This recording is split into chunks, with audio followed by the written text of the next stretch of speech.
بسم الله الرحمن الرحيم والصلاة والسلام على رسول الله أما بعد. Mirë vllazni, dersi i sotëm do të jetë vazhdimsi e temës së ligjëratës së kalume, ku kemi fillu domethënë rreth edukatave në kryen apo pastrimin nga nevojat fiziologjike dhe kemi fillu me tregu se çka është istinxha dhe istixmar dhe kemi përmend se istinxha dhe istixmar, ajo definicioni i cili i bashkon këto dy është se është për qëllim pastrimi i papastërtive nga dy rrugët ku kryen nevojat fiziologjike. Ndërsa dallimi i këtyne dy termeve që të përdoret istinxha dhe istixmar, kemi thënë se istinxha është për qëllim ky pastrim me ujë, të bëhet me ujë dhe istixmar të bëhet me gjëra tjera jashtë ujit, për shembull gurt ose gjëra tjera që mundet me u përdorë për me u pastru. Ndërsa pastaj kemi përmend që gjykimi i kësaj mesele është obligim, shkak se njeriu muslimani në këtë rast do të jetë i pastër, sidomos kur ai e kryen ibadetet, sidomos ato ibadetet që e kanë kusht prej kushteve që ai ibadet jetë i saktë. Pastaj përmendëm gjërat të cilat përjashtohen nga ky gjykim, domethënë obligim, dhe ajo është gazrat, nëse njeriu liron gazrat nuk ka nevojë me u pastru. Dhe thanëm nëse del diçka e pastër e cila e përmendëm është sperma, dhe përmendëm që ka khilaf, mirë po inshallah është e pastër. Edhe përmendëm gjën tjetër e cila është nëse del diçka, edhe nëse është e rrallë kjo, mirë po e përmendin fuqahat, nëse del diçka e ngurtë, domethënë jo e lëng, si ashitja dhe nuk e ndodh, nuk lën gjun të papastërtisë.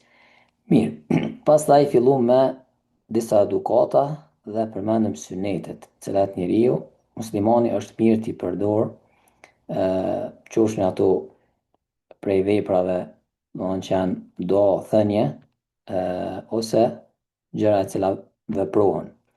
Dhe i përmendim ato dhe pastaj autori fillon dhe i përmend tash gjërat e papëlqyera ose gjërat e urryera, ose në arabisht domethënë makruhatet, gjërat që janë makruh.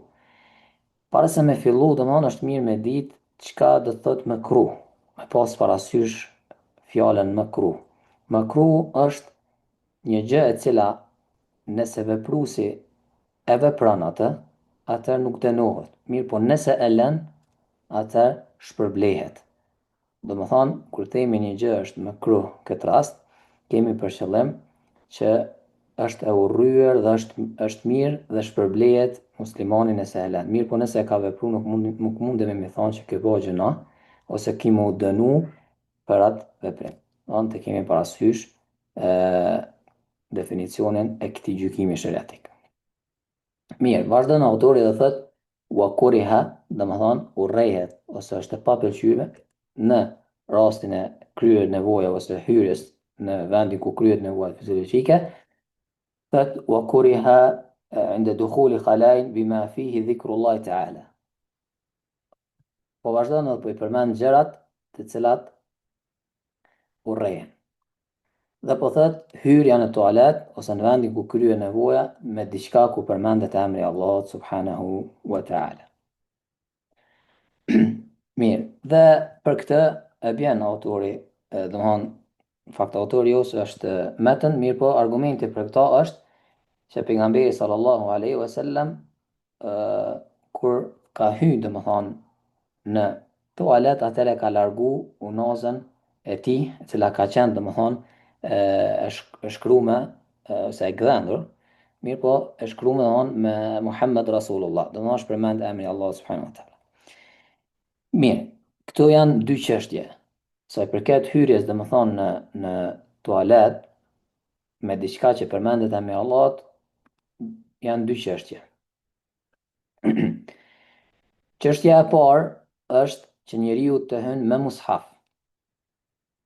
Dhe e dyta është jashta mushafit, domethënë me diçka që përmend emrin Allah, përmendet Allah, qoftë cilësia e tij ose diçka, qoftë për shembull letra ose si libër, si diçka, e në to përmendet Allah subhanahu wa ta'ala. Sa i përket çështjes së parë, me hy me mushaf, këto kanë përmend fuqahat, ulemat që është ndaluar, dhe është haram. Njeriu duhet me madhru fjalën Allah subhanahu wa ta'ala, me hy domon komplet me Kur'an. Ndërsa gjërat të cilat përmendet në to emri Allah subhanahu wa ta'ala, ose përmendet Allah, ose cilësia e tij, atëherë në këtë rast autori po përmend këtë meselë dhe po thotë është makruh. Domethënë është e papëlqyeshme dhe urryme me vepru një diçka e tillë dhe përmendëm argumentin. Sa i përket argumentit që pejgamberi sallallahu alaihi wasallam e ka largu domethënë unazën, kë hadith e kanë përmend që nuk është i saktë, nuk saksohet diçka e tillë, këta ka përmend edhe Abu Daudi. Andaj në këtë mesele tash del mendimi i dytë. Domethënë mendimi i gjumhurit këtë rast është që është makruh dhe është e urryme, ndërsa Imam Maliku thotë që nuk e konsiderojmë të urryer këtë çështje, për shkak se hadithi në këtë rast domethënë është i dobët. Edhe për me ardhur me një gjykim shariatik duhet me pas tekst për të. Mirë po, sa i përket kësaj çështje ne themi se inshallah mendimi i gjumhurit është më afër vërtetës, për shkak se kemi argumente të shumta që na tregojnë që njeriu duhet me pas, muslimani duhet me pas madhërimin ndaj Allahut subhanahu wa taala, emrave të tij, cilësive të tij, shenjave të Allahut subhanahu wa taala. Andaj kemi argumente të bollshme që muslimani duhet me madhru Allahun, qoftë emrat apo cilësitë e tij apo shenjat e tij. Andaj që më e pakta që mund të jetë është që është e papëlqyeshme dhe nuk është prej edukatës që njeriu muslimani me hy me një gjë ku përmendet Allah subhanahu wa taala. Përveç në raste kur ai është ka nevojë me vepru atë gjë, për shembull nëse mundet me pas diçka në çantë, edhe ka kjo vlen edhe për mushaf për shembull. Dhe ka diçka të vlefshme që mundet me ja vjedh dikush nëse e lën jashtë ose me harru. Dohon mundet pas kësaj me arni një dëm që i bëhet atina. Atëherë në këtë rast, inshallah nuk ka të keqe nëse njeriu hyn me të. Ndërsa nëse ai ka mundësi të paktën për shembull mushafun ose atë libër me lën jashtë ose m'ia dhon dikujt që mundet me majt, atëherë ma parsore është mu vepru një gjë të tillë. Dhe është për edukatës ti. Shkak se nuk i takon ai vend që të hyjë një gjë e tillë, do të hyjë një gjë e cila përmendet emri Allah subhanahu wa taala. Siç e përmend që ta madhrojmë Allahun emrat cilësitë e tij. Pastaj në këtë çështje mundemi rrjedhimisht me përmend edhe një meselë tjetër, tash është me u shqiptu diçka që përmendet Allah. Mirë, për shembull, nëse thua elhamdulillah kur je duke të shtit, ose nëse e përsërit ezanin që muezini është duke thonë për shembull, që është sunet, dhe me vepru sunetin, ose kjo elhamdulillah me praktiku sunetin e pejgamberit sallallahu alajhi wasallam. Mirë, në këtë rast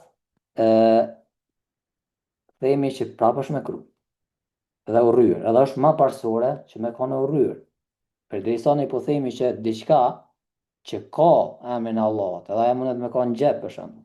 Edhe prapë po thëna që është makruh dhe nuk është e pëlqyeshme me hy me ta, atëherë me u shqiptu emri i Allahut ose një dhikr, atëherë është më parsore që me kanë e urryer. Andaj edhe kjo mesele, domthon gjumhuri, që janë Hanefit, Shafit dhe Hanbelit, e përmendin që kjo është më parsore dhe padyshim që është prej mekruhateve dhe është gjëra të urryer që njeriu me përmend Allah subhanahu wa taala kur ai është duke kryer nevojën fiziologjike. Dhe thot argument për këto e kemi hadithin që ne kena përmend, ku pejgamberi sallallahu alaihi wasallam para se me hyn në banjo, çka ka thonë? Ka thonë bismillah, me emrin e Allahut, edhe ka kërkuar mbrojtje, Allahumma inni a'udhu bika min al-khubuthi wal khaba'ith. Ka kërkuar mbrojtje prej sherrit, të keqes, edhe prej udhëtarëve që janë shejtan. Andaj dietar po përmendin që përderisa pejgamberi sallallahu alaihi wasallam po kërkon mbrojtje para se me hyn atë vend dhe me kry nevojat fiziologjike, atëherë kjo të lën me kuptuar që nuk është vend i dur që i takon mu përmend emrin Allah subhanahu wa taala. Pastaj thonë e kemi argumentin tjetër, hadithin e al-Muhajir ku e përmend që ka ardhur një njeri tek pejgamberi sallallahu alaihi wasallam edhe pejgamberi në atë rast ka qenë duke urinu, edhe ka dhënë selam. Mirë po pejgamberi sallallahu alaihi wasallam që nuk ja ka kthy selamin, nuk ja ka kthy selamin derisa e ka përfunduar derisa ka marrë abdes. Edhe pastaj në shku pejgamberi sa më dhe ja ka sqaruar që unë e urrej, ka thënë pejgamberi sallallahu alaihi wasallam, me përmend Allahun përveç kur jam unë me tahara, domthon edhe me abdes. Atëherë në këtë rast domthon e përmend Allahun subhanahu wa taala. Domthon kjo tregon që rëndësinë e kësaj çështje dhe andaj domthon përderisa pejgamberi sallallahu alaihi wasallam s'ja ka kthyer selamin, ku kthimi i selamit është obligim. Atë çfarë themi domthon për gjëra tjera, për gjëra tjera. Andaj domthon nga ky hadith po kuptojmë që është e urryme, është e papëlqyme që mu përmend Allahu subhanahu wa taala. Edhe thanë argumente tjera që tregojnë të përgjithshme që kanë ardhur, domethënë që tregojnë që njeriu muslimani duhet me i madhru shenjat e Allahut, me madhru emrin Allah subhanahu wa taala. Ndërsa mendimi i dytë, tham është ajo që e përmend Imam Maliku, po ashtu që thot nuk ka të keq edhe në këtë rast me përmend Allah, nëse ai të shtit, për shembull, edhe thot elhamdulillah. Edhe e ka pru domthonjë disa argumente dhe pe argumenteve është që hadithi Aishës ku thot pejgamberi sallallahu alaihi wasallam e ka përmend Allahun në çdo gjendje, çdo herë, në çdo moment. E thot kjo tregon që në këtë rast domthonjë përmendet Allah subhanahu wa taala. Mirë po, ky argument diskutohet, për shkak se nuk do të thot me marr domthonjë një argument kështu në mënyrë të përgjithshme, edhe kjo nuk do të thotë që nuk mundet me u përjashtu diçka e tillë, për shkak se na përmendëm hadithin e me pashëm ku pejgamberi sallallahu alaihi wasallam nuk ja ka kthyer selamin kur ai ka qenë duke kryer nevojën fiziologjike. Andaj domthon nuk ka diçka që ndalon që mos mu përjashtu një mesele mu përjashtu një gjë për një mesele. Dhe në këtë rast themi që përjashtohet kjo. Andaj nuk i takon ai vend që përmendet Allahu subhanahu wa taala. Pastaj thonë kemi edhe hadithin tjetër ku Ibn Abbasit ku na ka mësuar domthon pejgamberi sallallahu alaihi wasallam që me thon bismillah Allahumma jannibna shaytan wa jannibi shaytan ma razaqtana.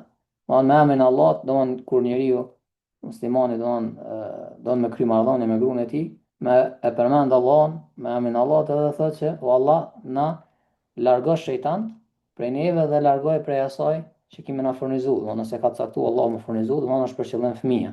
Atëherë thonë përderisa po përmendet dhe po bëhet këtë do duke qenë ai i zhveshur, duke domthon ka vendet e turshme jashtë, atëherë thonë në këtë rast lejohet domthon edhe mu përmend emrin e Allahut duke qenë në vendin ku kryen nevojat fiziologjike. Mirë po prapë se prapë kjo analogji nuk qëndron edhe ashtu siç duhet, për shkak se me kanë i zhveshur, domthon që duke domthon shihet auretet, është shumë më lehtë se sa me kanë njeriu duke i kryer nevojat fiziologjike, që mu përmend i dhikr ose emrin Allah subhanahu wa taala.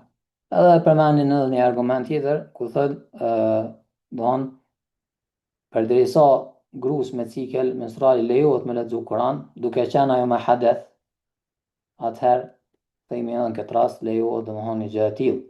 Edhe në këtë rastin tonë cilën po e përmendim. Mirë po prapë kjo ka nevojë me diskutu, për shkak se kjo gjendja të gruaja me cikel menstrual, atëherë është gjë e cila vazhdon shumë ditë. Do mund të vazhdon deri në 10 ditë për shembull. Atëherë për shkak kësaj ka ardhur lehtësimi për të.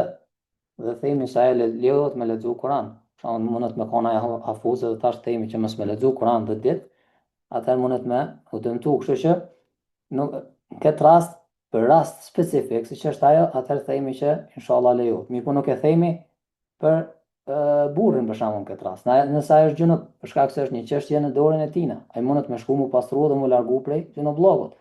Dhe themi që nuk bën me lexuar Kur'an. Mirë po për gruan themi që lejohet për shkak se tolerohen në këtë rast dhe nuk është një gjë e cila është në dorën e saj. Mirë.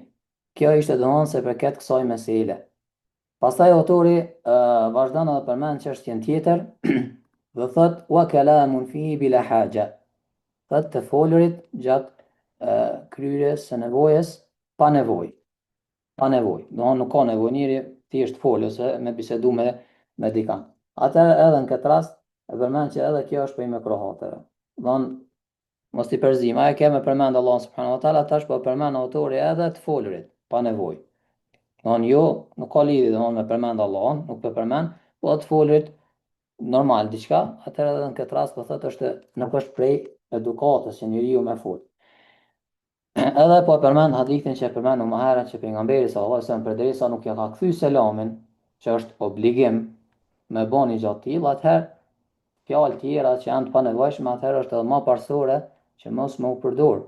Prandaj themi që kjo është prej edukatës që njeriu mos më fol pa nevojë, përveç kur ka nevojë, por të më kërku ujë ose diçka që është nevojë e tij në atë rast me fol atëherë thojnë në këtë rast domthonë nuk ka të keqe. Edhe pse disa kanë thonë e, edhe është haram krejt. Mirë po inshallah kjo çështje lidhet me mëkrohatët.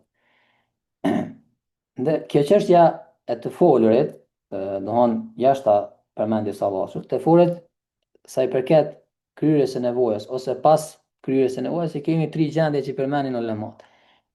Çështja e parë është me fol kur je duke kryer nevojën fiziologjike. Në këtë rast është kjo mesele që po përmend, domthonë që njeriu mos më fol në atë moment. Ndërsa në rastin e dytë, nëse është duke u pastru prej nevojave fiziologjike, atëherë thojnë nuk ka të keqe me fol.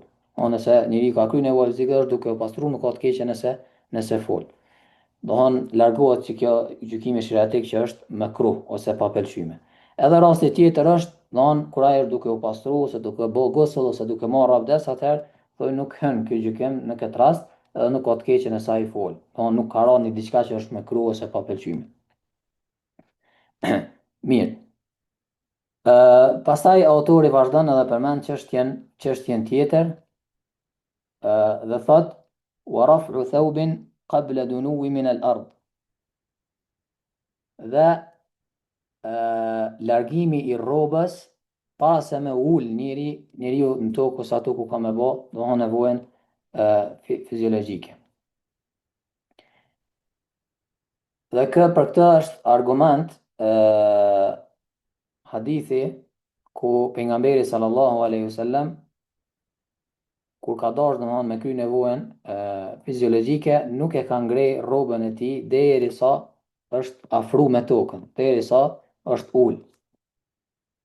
Sa përket i hadithin e përmenden që është i dopt, që ka dobësu Buhariu, po ashtu përmendet në Tirmidhi. Mirë po, Ibn Qayyimi e përmend domthonë këto, që kjo është prej udhëzimeve të pejgamberit sallallahu alaihi wasallam, dhe thotë që Newawiu ka pru ittifaq, domthonë ka pru pajtim për pëlqimin e kësaj vepre, që kjo gjë është e pëlqyme, domthonë me u zhvesh derisa fillon me ul, domthonë tokë, dhe mos me u zhvesh para kësaj gjendje. Edhe për këto thënë tregojnë edhe argumente tjera që prej cilësive të besimtarit është me i ru auretin e tina. Domthonë kjo çështje që po përmendet në këtë rast është kur ai është vet, jo kur është pranë dikujt, se ajo është haram pastaj. Domthonë që njeriu më shfaq auretin e tina.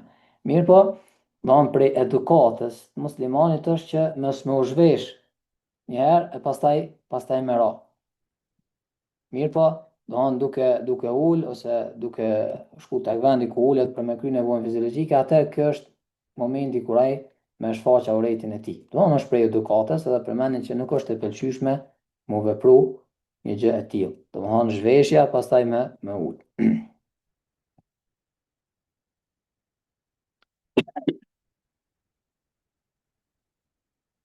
Mirë. Pastaj autori fillon edhe e përmend argumentin, e përmend çështjen apo edukatën tjetër, domthonë kem fjalën me edukat, largimi prej kësaj gjëje. Edhe kjo është prej edukatës. Thot, wa bawluhu fi shaqqin wa nahwi. Wa bawluhu fi shaqqin wa nahwi. Thot të urinuarit në një vend të qarë, ose një vrim, qoftë ajo në tokë, ose në muri.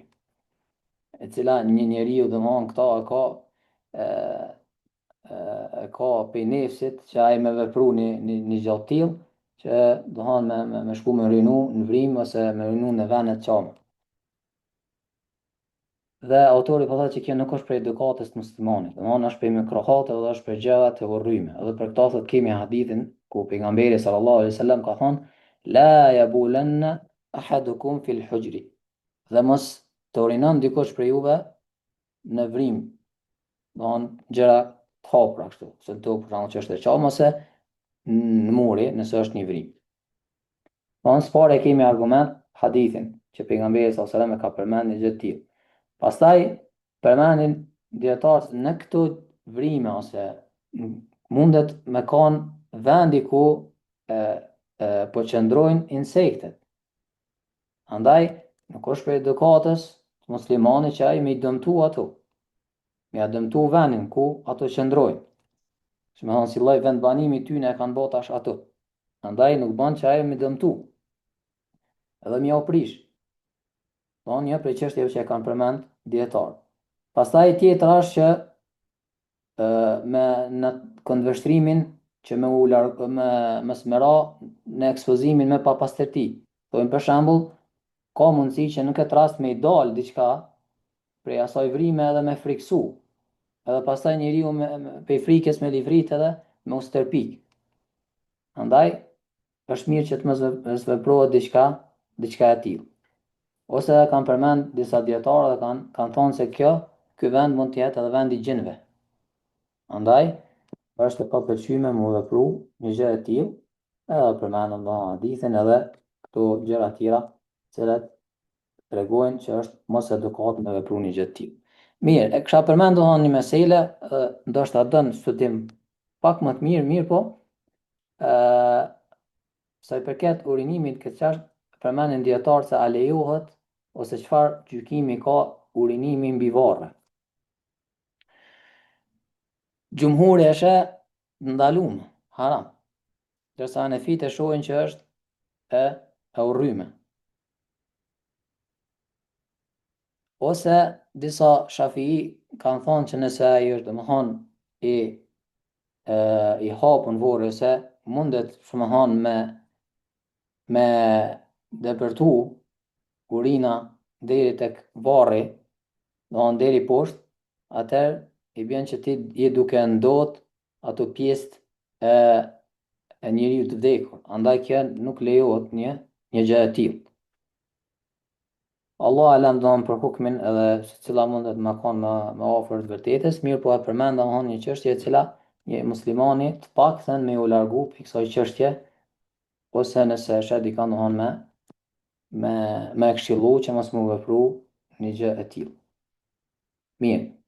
Pastaj vazhdon autori dhe përmend çështjen tjetër, domethënë që është për mikrohateve dhe thot wa massu farjin bi yaminihi bila haja. Një çështje e cila e kemi përmend edhe në ligjëratën e kaluar. Kundërta e saj domethënë. Dhe thot prekja e organit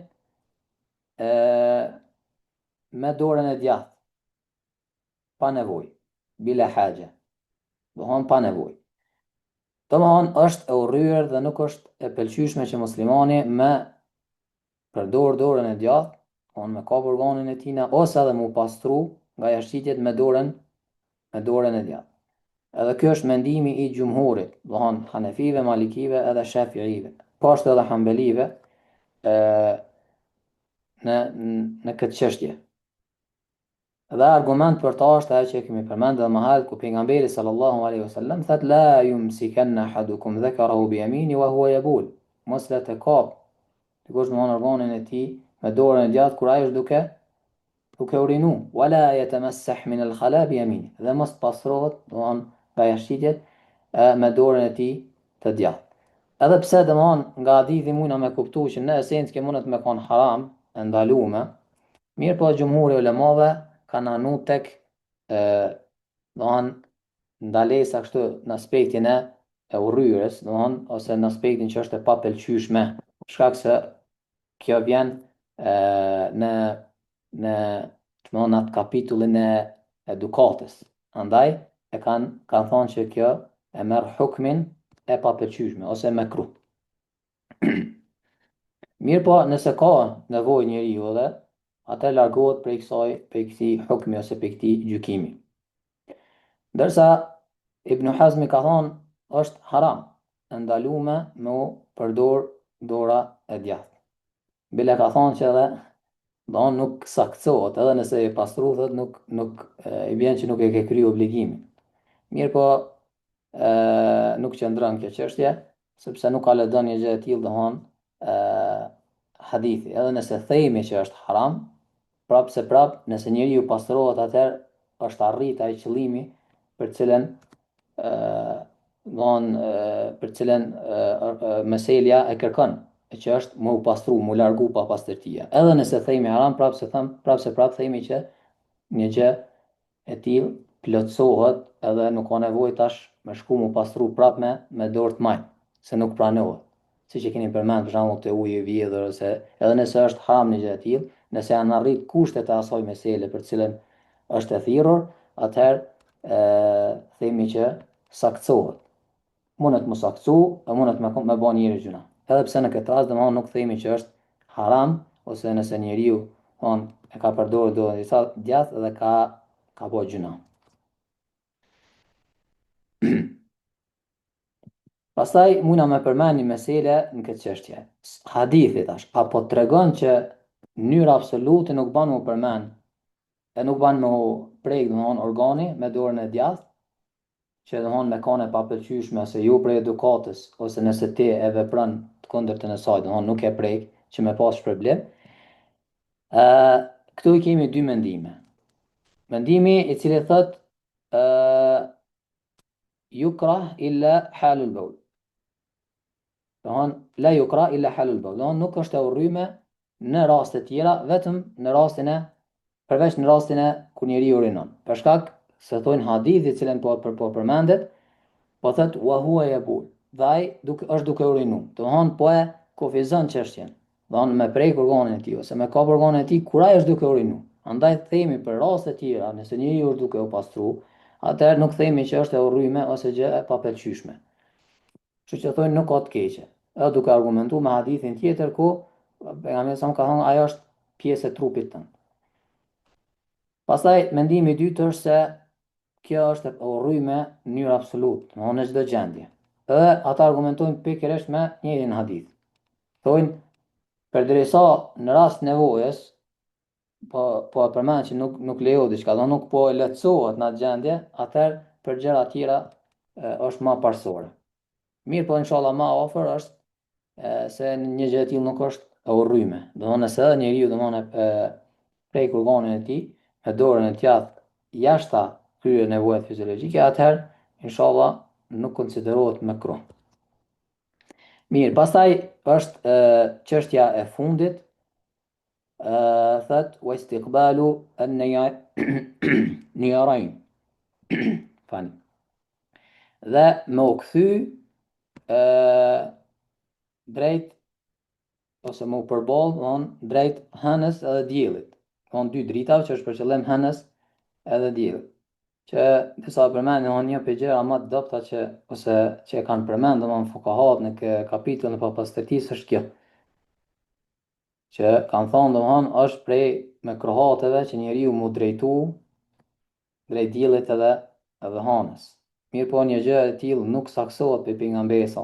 Edhe i kanë përmend këta disa arsye se pse.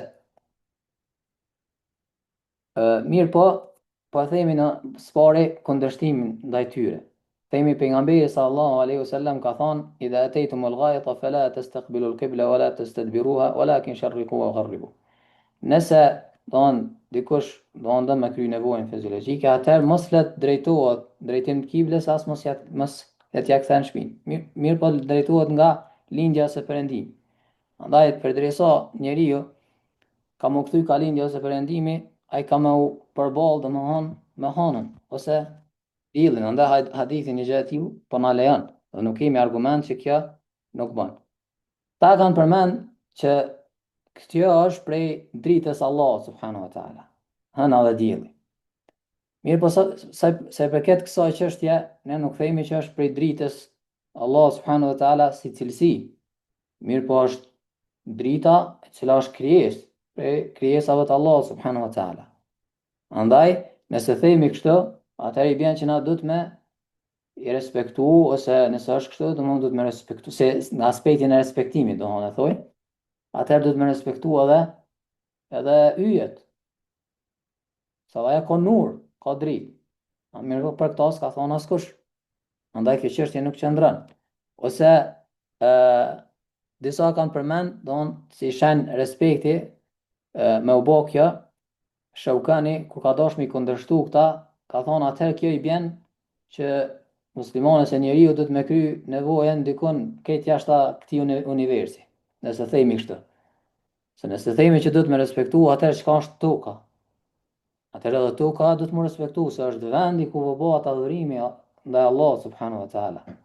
Vendi ku adhurohet Allah subhanahu wa taala. Atëherë i bën që në vendi ku falesh, i kryen adhurime të tjera, atëherë i bën që tash në shenjë respekti na duhet me dal këtë për kësaj toke. As nuk mundna me shku në qiell për shkak se në të ka me laçe për shkak. Tash i bën që nuk mundesh me kry kërkon. Andaj kjo gjë nuk qëndron as pak që themi që me u drejt në është për me kërhate me u drejtu drejt anës apo diellit. Wallahu a'lam. Dhe pastaj autori vazhdon me i përmend çështje tjera që lidhen me muharramat, do të thonë që janë haram me u vepru. Mirë po, për këto inshallah përmendim në ligjëratën e ardhshme. Wa akhiru da'wana alhamdulillahi rabbil alamin.